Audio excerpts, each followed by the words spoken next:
Hi, Sean from Connected Digital World here with 3 of my favourite games from the post-E3 2014 Nintendo event. Now we've got to play some of the announced games, and here's 3 of my favourites that I'm looking forward to. The new Super Smash Bros. Game will be reaching both the Wii U and 3DS later on this year, and they are both available to play at E3 and at this event. Whenever a new game comes out from the series, we all look forward to checking out which new characters we can get our hands on and which ones will return. At the event there was 20 to select from, including the new characters such as Little Mac, the Wii Fit Trainer and Mega Man, and the returning familiar faces of Sonic, Pikachu and Mario. No sign of Captain Falcon yet though.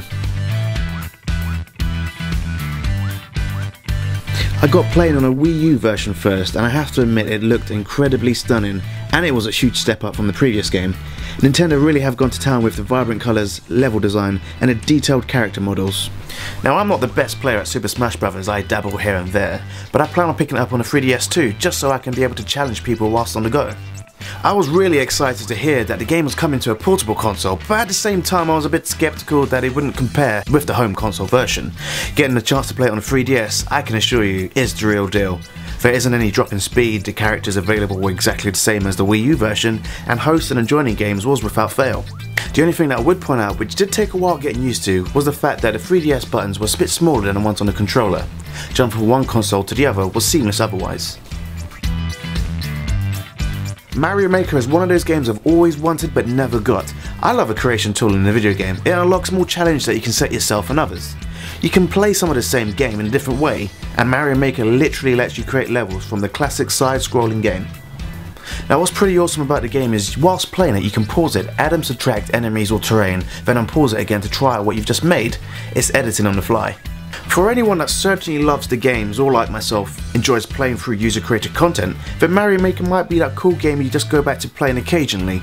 It might not come across as a big title, seeing as it's just a blank canvas that you can shape in your own way, but I know for certain it will be community driven, and sometimes that in a video game is what creates longevity and replayability. And as you can see here, I'm having fun playing through some of the sample stages, which features different scenarios and even stacked enemies.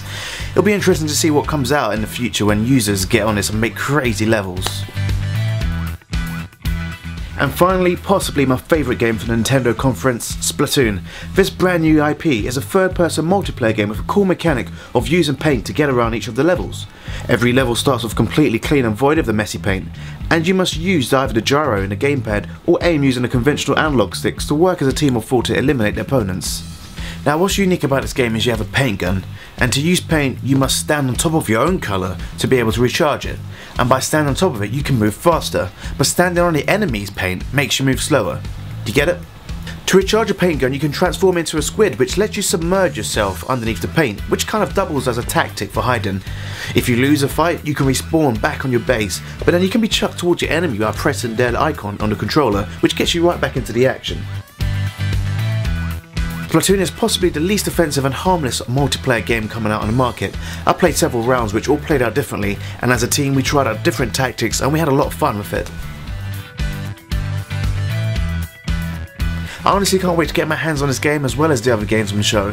Nintendo certainly delivered games this year and it's impressed me on many different levels. Thank you for watching.